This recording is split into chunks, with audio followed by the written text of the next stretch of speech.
Assalamualaikum warahmatullahi wabarakatuh. Perkenalkan, nama saya Bayu Sandi Saputra dengan NIM 1601220303 dari kelas BG 46AB.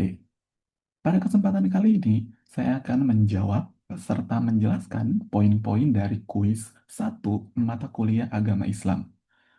Poin-poin yang saya pilih yaitu poin nomor 1, nomor 2, nomor 3, dan nomor 8.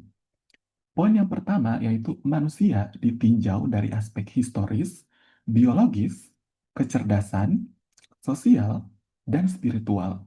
Lalu, apa yang akan terjadi pada manusia apabila salah satu atau aspeknya lebih menonjol atau dominan dibanding aspek-aspek lainnya? Jawaban yang pertama yaitu dari aspek historis. Manusia yang ada sekarang merupakan keturunan atau anak cucu dari Nabi Adam alaihissalam yang kemudian menyebar ke seluruh dunia membawa berbagai ras, suku, budaya, bahasa, dan juga warna kulit. Yang kedua yaitu aspek biologis. Manusia merupakan makhluk hidup yang membutuhkan makan, minum, dan berkembang biak. Yang ketiga yaitu aspek kecerdasan. Manusia merupakan makhluk hidup yang diberikan kelebihan khusus atau spesial oleh Tuhan Yang Maha Kuasa, seperti memiliki nafsu dan juga akal sehat untuk mengetahui mana yang baik, mana yang buruk, serta dapat mengambil keputusan. Selanjutnya yaitu aspek sosial. Manusia merupakan makhluk sosial yang saling membutuhkan satu sama lain dikarenakan manusia tidak dapat hidup sendiri-sendiri. Yang terakhir yaitu aspek spiritual. Manusia merupakan makhluk ciptaan Allah Subhanahu wa taala yang memiliki tugas untuk beribadah serta menyembah hanya kepadanya. Dikarenakan manusia dapat hidup dikarenakan manusia tidak dapat hidup tanpa panduan dan rahmat yang Dia berikan.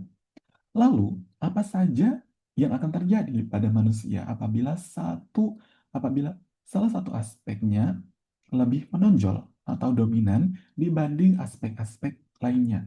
Jawabannya yaitu kehidupan manusia tidak akan seimbang dikarenakan misalnya manusia hanya condong terhadap aspek biologis, manusia manusia tersebut akan lebih mementingkan hal-hal keduniawian saja.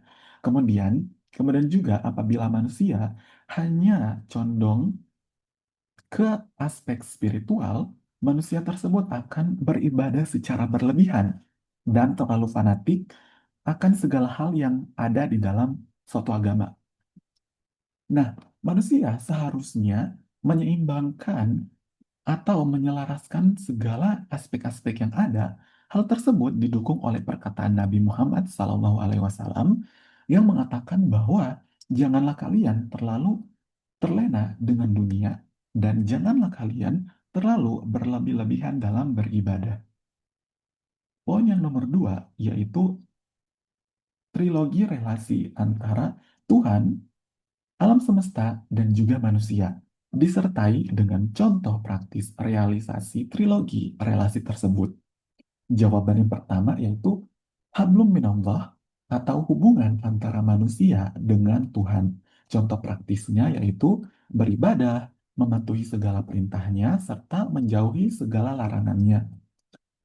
Yang kedua yaitu hablum minannas atau hubungan antara manusia dengan manusia lainnya.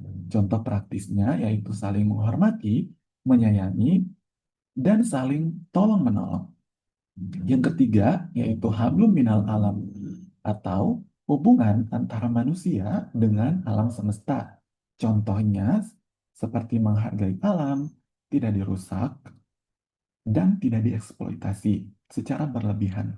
Boleh memanfaatkan dan mengeksploitasi, akan tetapi harus dilakukan dengan cara yang baik dan juga aman. Kesimpulan dari tiga trilogi tersebut yaitu bahwa manusia merupakan makhluk yang tetap membutuhkan sesuatu. Hubungan dengan Tuhan akan memberikan makna dan tujuan hidup. Hubungan dengan manusia akan memberikan nilai emosional yang kuat antar sesama.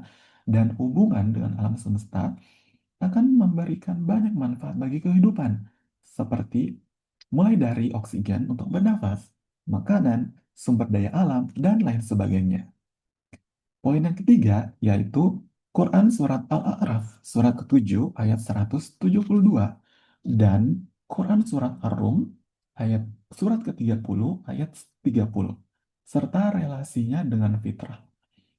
Yang pertama yaitu pada Quran Surat Al-A'raf dijelaskan bahwa manusia sejak masih di alam ruh telah bersaksi bahwa Allah Subhanahu wa Ta'ala merupakan Tuhan mereka dan satu-satunya Tuhan di alam semesta.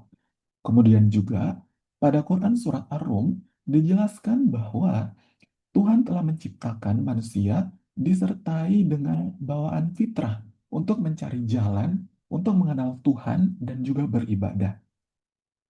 Kesimpulannya bahwa manusia itu dilahirkan ke dunia secara suci dan beriman.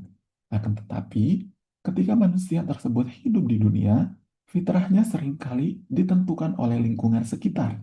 Misalnya, mengikuti agama orang tua, terpengaruh dengan orang lain, atau pengalaman hidup, dan lain sebagainya. Dan poin yang terakhir yaitu poin nomor 8,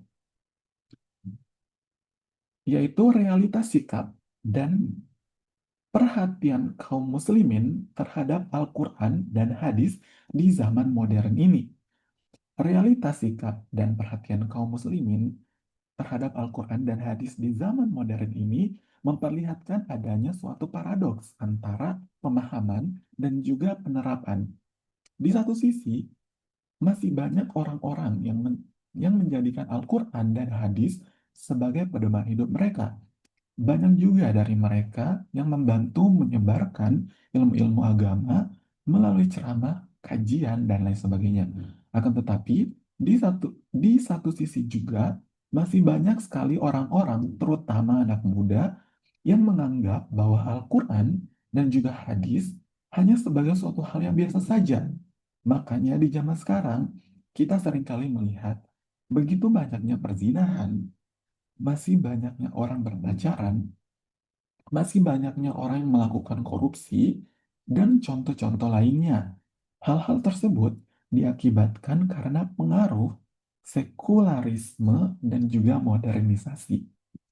Mungkin itu saja yang dapat saya paparkan dan juga jelaskan dari tugas kuis satu agama Islam. Mohon maaf apabila penjelasannya kurang detail dan mohon maaf apabila ada salah-salah kata. Assalamualaikum warahmatullahi wabarakatuh.